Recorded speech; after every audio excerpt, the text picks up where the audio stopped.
So we're just going to brainstorm a little bit this OpenAI versus Scarlett Johannson story. So I think that, I guess the headline is Scarlett Johannson sues OpenAI and what it all means. And so we want to open with just a overview of, Scarlett Johannson and OpenAI are in a tussle, describe the situation. Then move to, I checked the desktop app yesterday and the voice of Sky is no longer available. Also include the fact that I mentioned this, it felt weird in my last video before all this kind of came out. And then what we want to do is we want to move into this idea of just something weird happened as I was looking at this. And the idea is that I asked OpenAI about the issue with Scarlett Johannson, nothing. And then I asked to search the web, nothing. And then I went to Perplexity, and there it is.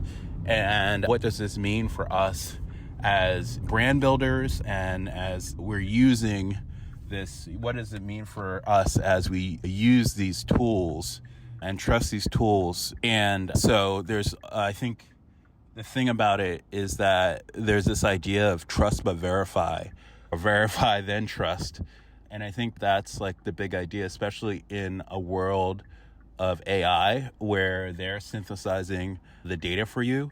It's almost like we need to ultimately, there's bias in all of these algorithms based on how they're trained.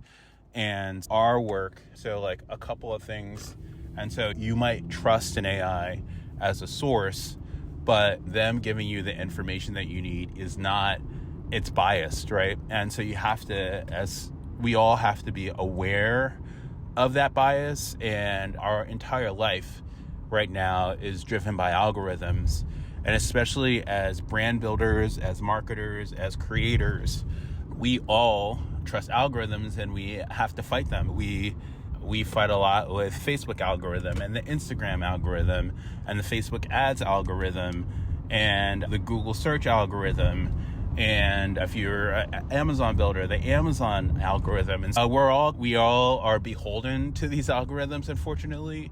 And we also have to go eyes wide open into this new world, understanding that the new AIs are going to essentially, they're gonna give us the information that is in their best interest to give us. And so what does that mean for us is that I think this means a future of, this definitely feels like it means a future where we as users of these AIs, we're gonna have to use multiple AIs and have them double check each other. Or something that looks like, this is why I like Perplexity so much, is because it actually goes out to the web and gives you the sources that the information came from versus just trusting one AI that synthesizes everything for you.